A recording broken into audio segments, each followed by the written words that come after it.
advice to them. By the way, the TLP is demonstrating. Yes, sir. And what is your advice to the government of Pakistan? Sir, I think TLP is quite a unique situation because we've had foreign groups working in Pakistan, but this is a domestically existing movement, and I feel that it's a tricky situation, and I do not feel that it should be resolved with strict measures.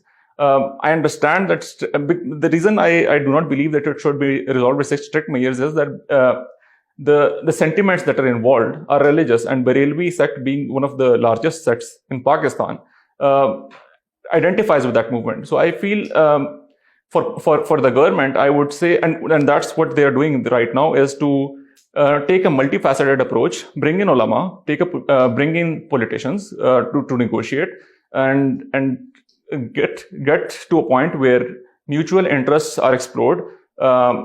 In the longer run, I would say that we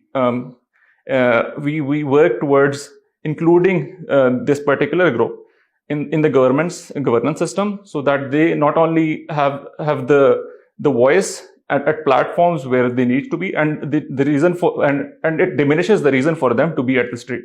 So bring them into parliament, absorb them into the whole system, and that would be my approach for them. Can you tell us, yes, sir, what are the positive and negative aspects of social media in the society? Sir, social media is quite an interesting development that has